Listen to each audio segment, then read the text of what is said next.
Oh, ladies and gentlemen, Kocosports.com is proud to present Wrestle AM. That's right, it's half wrestling show, half morning show, pretty much all BS. Well, you got one half of the Coco crew here holding it down live.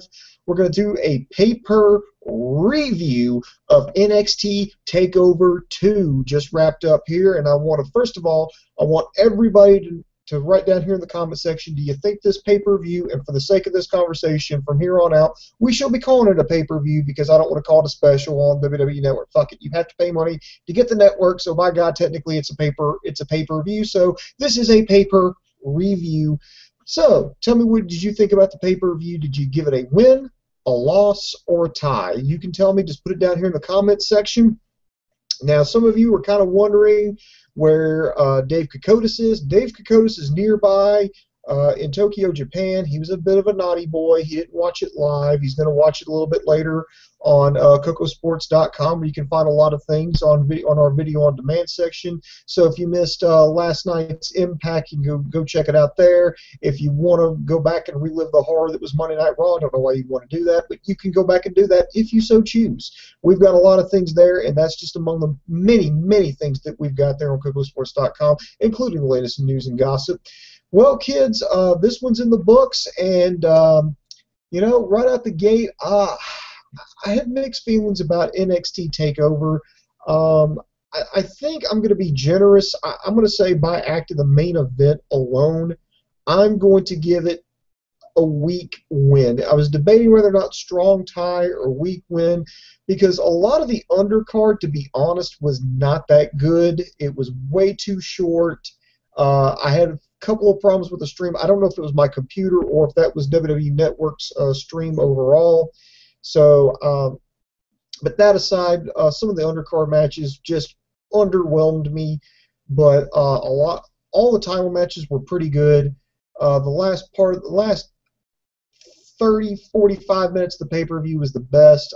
Particularly the main event is absolutely what saved the whole pay-per-view and did just enough. I mean, it was pretty close, but NXT, they got the ball, they dove over the pile and got just far enough to break the plane and scored that touchdown at the last possible second. So there you go.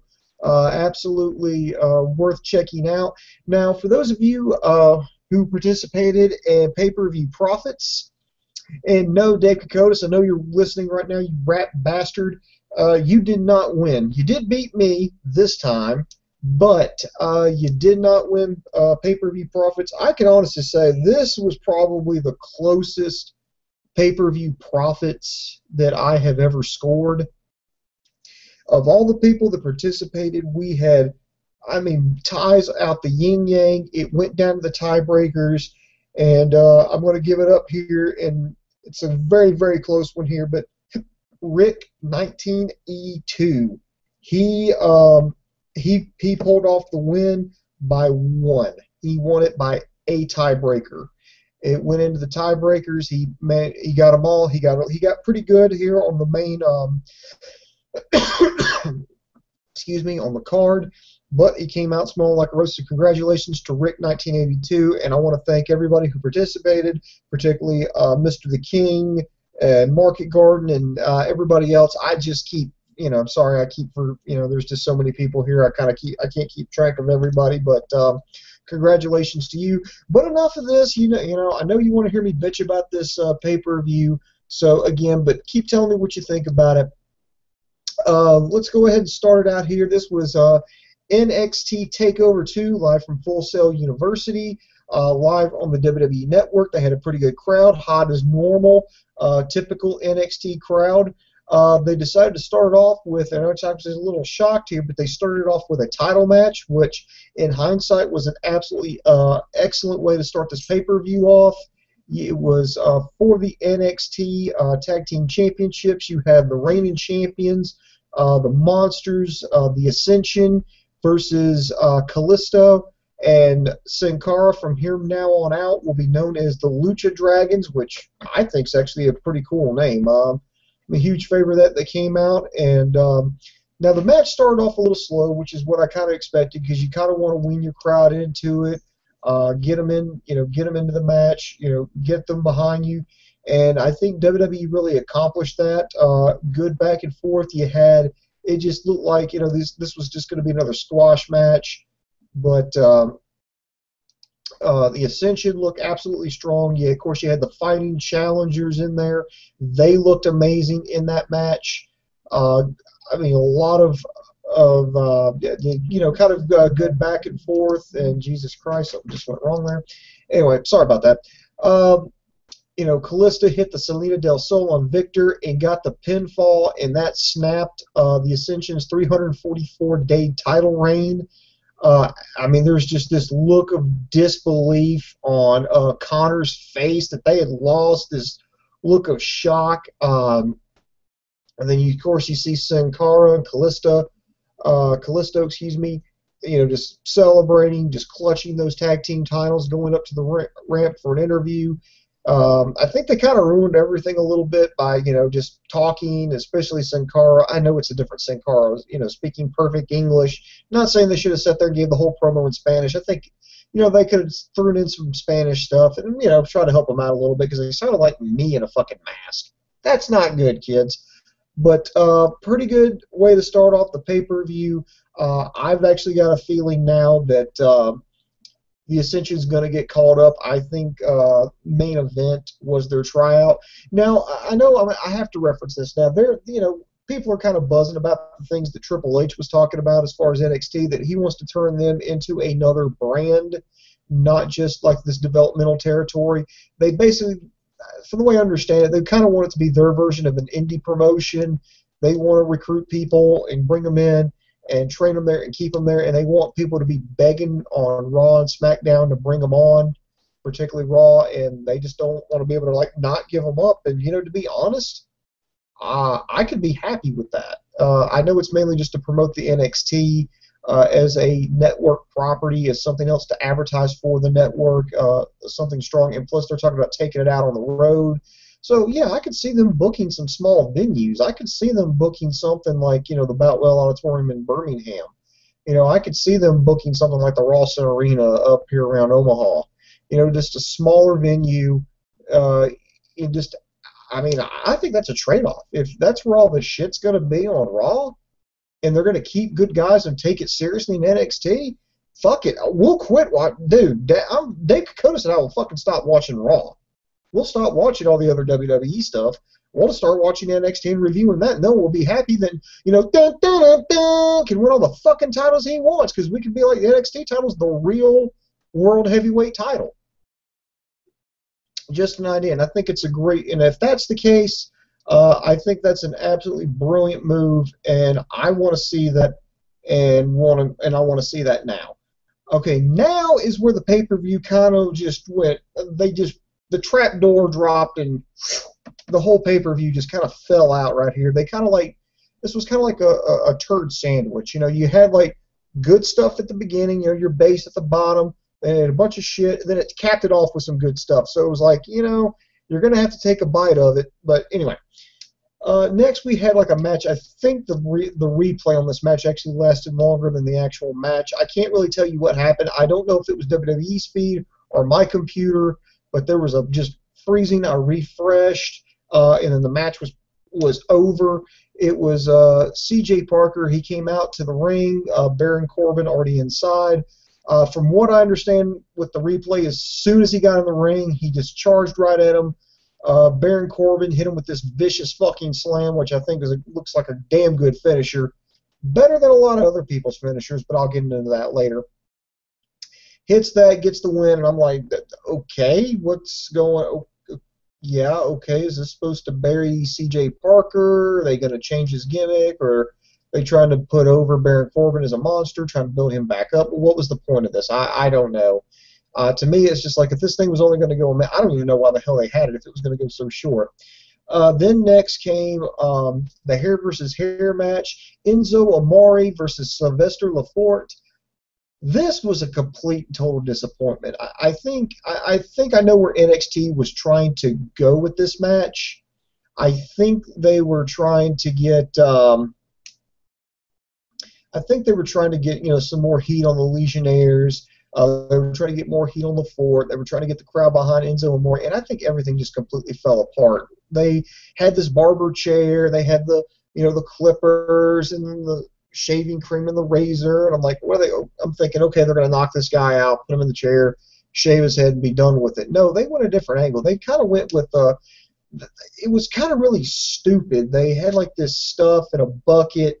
It was supposed to be like this hair gel or whatever that made you lose your hair. Basically, it was Nair. I guess it was what it was supposed to be. And if you don't know what Nair is, ask your lady friends. They'll tell you. Anyway, this match itself, again, this wasn't long. You had basically two tag teams. One member of a tag team involved in this match. I wasn't really completely happy with it. They kind of went back and forth.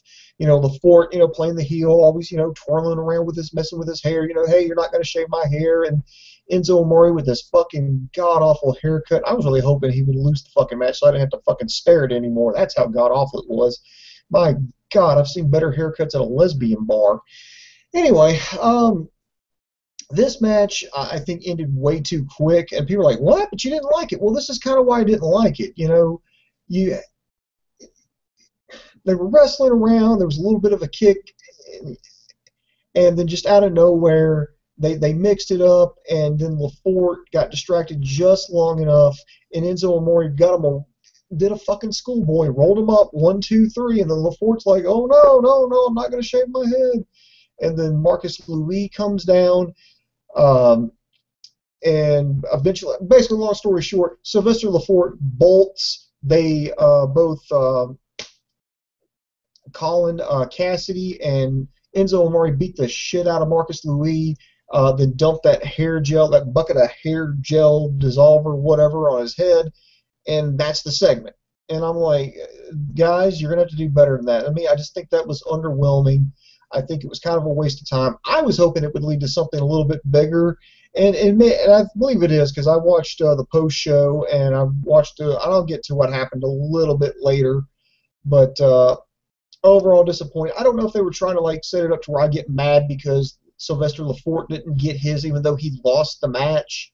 And they wanted to take it out on his tag team partner, but I think that completely failed. I don't think I'm invested as much in Sylvester LaForte as a heel to where, oh no, I'm mad because he didn't get his. No, he didn't get his. That's fucking stupid.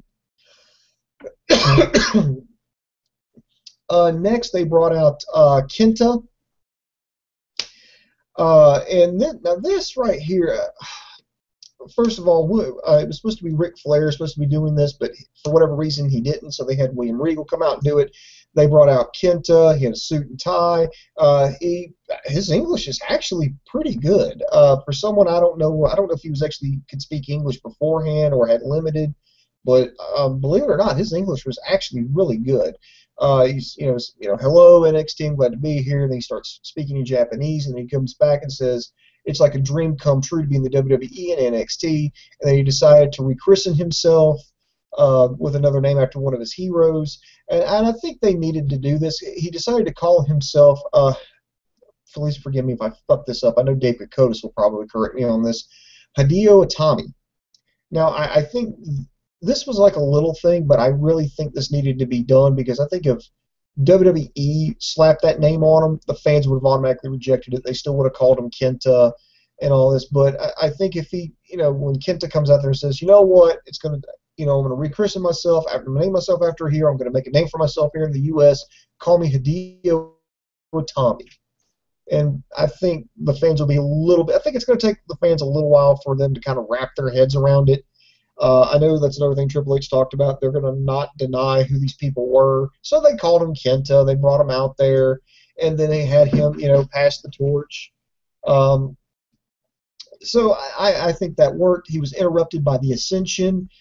They, knocked him out of the ring and started demanding that Regal give him a rematch for their titles. But Kenta came back in, took off his jacket, and he kicked the shit out of both of them.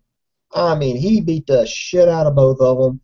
And they had to retreat. So this may be the first feud. You may see the Lucha Dragons go off and face other teams, and meanwhile the Ascension will be distracted in a 2-on-1 feud with Hideo Itami. So I'm actually kind of looking forward to this. I want to see where they go from here.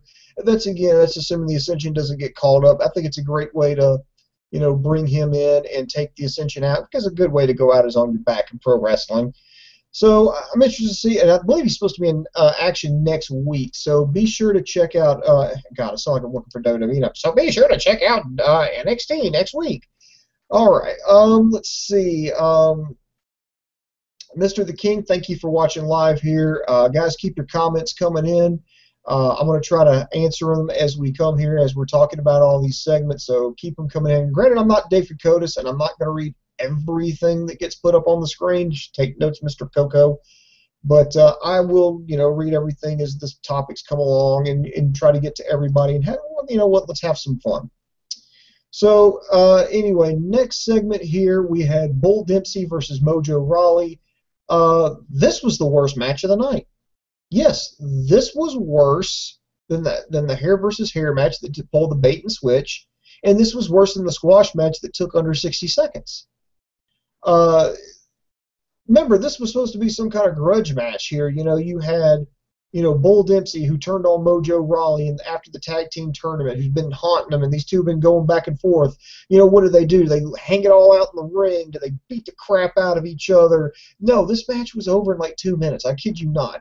They started getting into it, and then I think I double-checked, because I literally turned my head over to look at something on TV.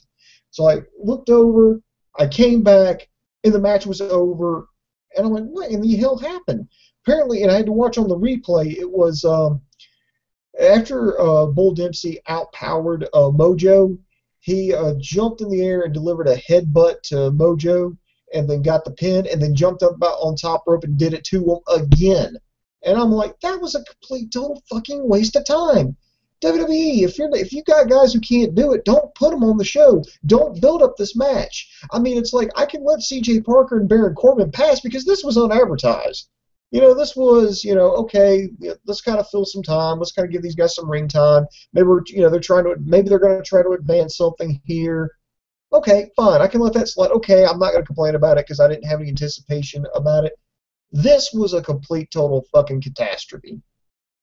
So, guys, I'm telling you, just if you ever, just skip it. Just skip this match. It's a complete, total waste of your fucking time.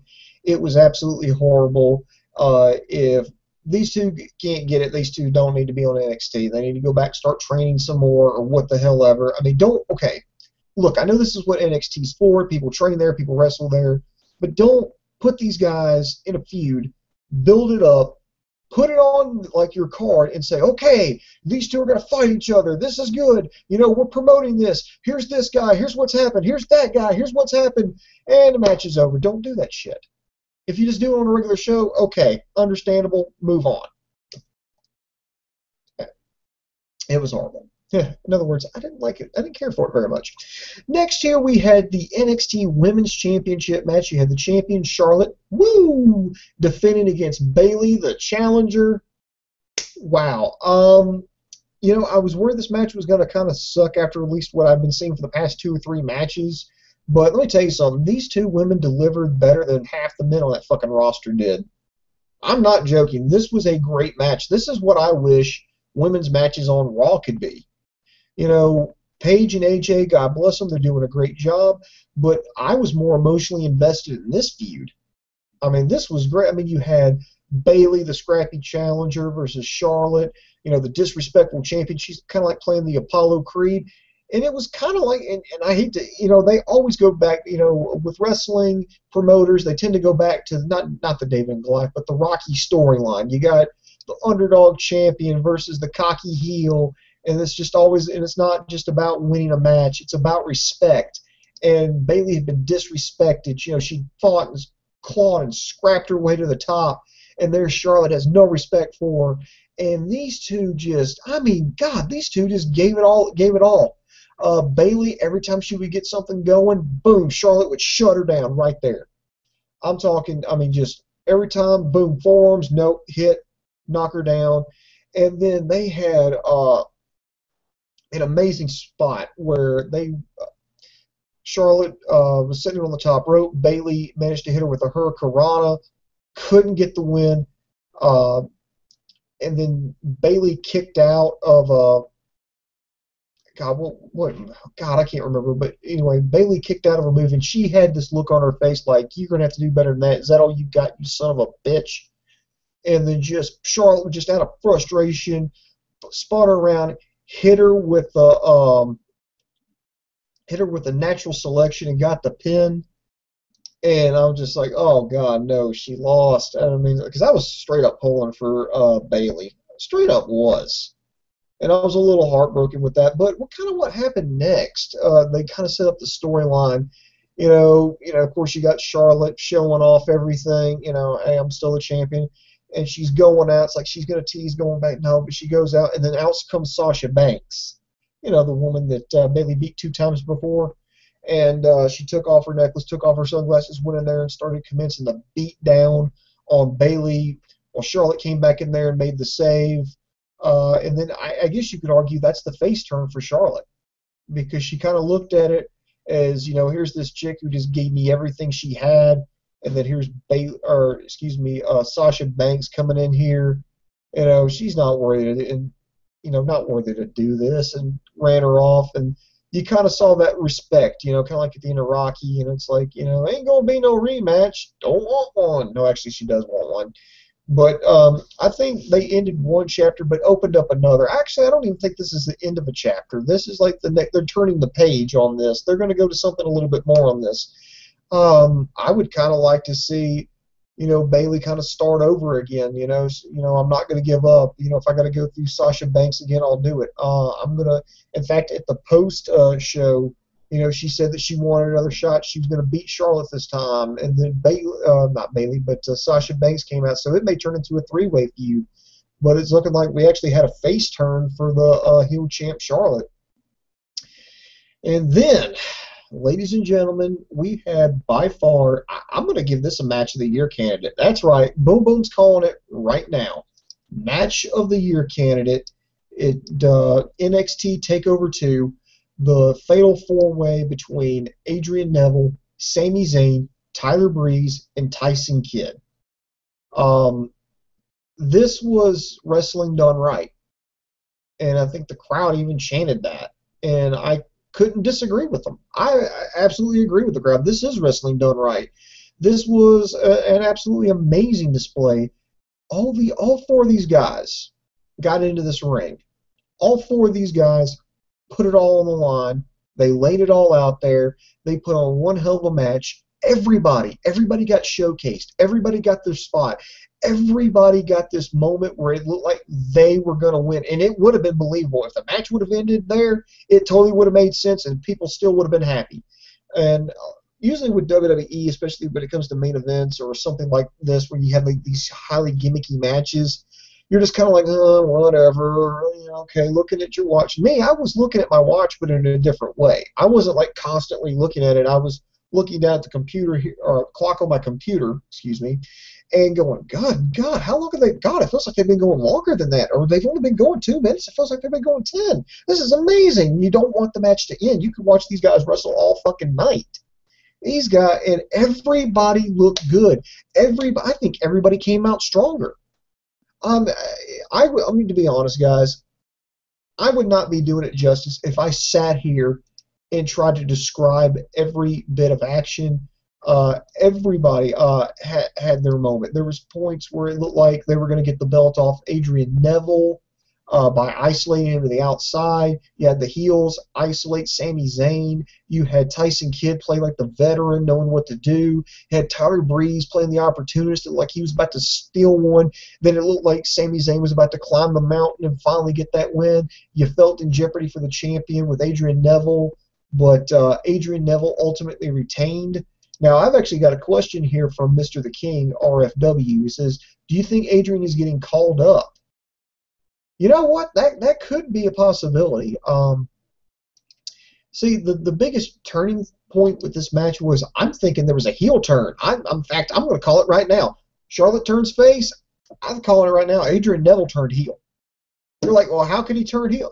Easy. It looked like Sami Zayn was about to pull this off. He cleared house. He threw Adrian Neville out of the ring. He hit that kick on Tyson Kidd. He hit Breeze with another move, and he was going for the pin on Tyson Kidd. 1, 2, as the hand is coming down for 3. Adrian Neville pulled the referee out. Sami Zayn's like, what in the hell? He goes to the outside to go settle this. Adrian Neville, gives him a super kick. Then he rushes up to the top rope, hits the red arrow on the already out Tyson Kidd and got the win. Zayn just looked like it looked like Adrian Neville had just shot his fucking puppy right there in the fucking ring. I mean, look, guys, I'm telling you, WWE Creative, look at this fucking match. Look at what the fuck they're doing. Do this for everybody. Fucking do it for why can't the writing and the wrestling be that good on Monday Night Raw? I mean, I kind of hope now that I really hope that Triple H is serious and NXT becomes its own brand. It becomes, I think somebody tossed out the word it's going to be like their version of WCW, and I'm like, it depends on which period of WCW we're talking about here. If we're talking like 97, 98, 99, yeah, you got yourself a deal. You're talking 2000, 2001, no. Even a little before that, I mean, back in the early 90s, back when we had like the Dangerous Alliance and shit like that, that was great. When Ricky Steamboat came back, yeah, that was great. Have that version of WCW. Don't have like, Buzzkill and the Maestro. Anyway, absolutely amazing match, and I'm just going to tell everybody right now, you know what? Watch this pay-per-view. If you missed it, you can check it out on Kocosports.com. Let's go to our video on demand section. I don't know how soon Jerry O'Neill will put it up, but we'll get it up there soon enough. And here's what I'll tell you to do. Watch the first match. Absolutely watch it. You need to watch it. I think it's a good match. I mean, it's not perfect, but I felt it was a good way to start off the pay-per-view. You can pretty much skip everything else. I'm not going to go back out and talk about how Marcus Louis, they brought him back out and showed like his partially shaved head, look, because I'm not going to waste your time with that bullshit. Skip like the next 3-4 matches and then watch okay, if it's a title match, you watch it. That's all you need to know. If the gold's on the line, fucking watch it. You owe it to yourself as a wrestling fan to watch it. So please do yourself a favor and watch all the title matches. Everything else you can skip. Unless you're if you're a hardcore NXT fan, yeah, you can go ahead and watch it, but for the most part, please watch all the title matches on this. I cannot stress it enough. Let's see here. We got some questions here. Let me get to them real quick. Let's see here. This was from Twitter. It's from Boombox 1986. No relation to me because I'm just the Boom Boom, not the Boombox. He says, bad move in my opinion. WWE trying to force feed Kenta chance will be worse than the Husky Harris chance by Bray Wyatt as he gets established as Kenta. Actually, I mean Hitomi, whatever. But yeah, it'll be a little tough. You're gonna have some smarts go, well, that's actually Kenta, I really don't care what WWE calls him. I'm always going to refer to him as Kenta. Yeah, you're going to get those guys, but, just give them a chance. Just give the whole thing a chance. I mean, come on. I mean, Sami Zayn was El Generico. People still do the chants. They kind of feel like that's kind of like their one-up on WWE. So, yeah, just relax, man. Just, enjoy it. And if you're going to force feed to somebody who can fucking wrestle. And Kenta or Hitomi, that is somebody I think, I wouldn't mind being force fed. Give me somebody who can fucking wrestle. That's what we need. Let's see. Ryden Back Jr. He said, let's see. He liked that. Let's see. Oh, he liked our video on the last show. Oh no, the NXT review. Well, thank you very much, Ryden. Let's see. If there's any more, I think get your comments in now. If not, just just tell me what you put here. Just put win, loss, or tie. Let me know down here in the comment sections. Also, be sure to check out NXT Takeover 2. If you missed it, you're going to see a lot of good action. At least with the title shots, you're going to see those. But it's looking like I've answered all the questions, answered all the comments. Actually, one more here, and this will be Tom from Google. It says, do you think there will be NXT champs in the future at Raw? God, I hope so. I really hope so. I hope they start chanting NXT, and demand that product. I hope they demand more of the guys from NXT wrestle on Raw. They give them all great ovations. So yeah, I really hope there will be. Now, will there? I don't know. Presumably there should be, because if all these people are buying the WWE network, and presumably a chunk of them are watching NXT, they'll be smart to the product, and maybe they'll voice what they want to see. And I would actually like to see what the ratings are for NXT over the next few months now that it's looking like WWE is going to get a little bit more serious about them, and plus they're going to take that show on the road and build up some brand awareness and try to sell that product. I'm hoping to see maybe some NXT action figures, NXT T-shirts, NXT. Maybe Dave and I will just kind of settle down and just start doing NXT and be like, you know what, Raw can go fuck themselves until they get their shit together. We're gonna fucking review NXT. So who knows. But kids, I think that's going to do it for me. Going to wrap it up here. I got to get ready to go to work and stuff tomorrow. So be sure to check us out. I'm hoping to get one more show in, me personally, with Dave before the weekend's up, because for those of you who may not know, I'm actually going to be moving, and you're probably not going to see me for about a week or two. I'm hoping to be back for Night of Champions, but maybe not. So everybody hang in there and subscribe to us on Facebook, YouTube, Twitter. You can always check us out at Kocosports.com. That's KOCOsports.com. It's your home for all combat sports. That includes mixed martial arts, boxing, pro wrestling, amateur wrestling, sumo wrestling, kickboxing, judo, taekwondo. If you can get your nose broke doing it, we got you covered on that site. It's available 24 hours a day at Kocosports.com. It's where the world goes to kick ass. So this is Boom Boom. And for my partner, Dave Kokotis, happy birthday, sir. I am over.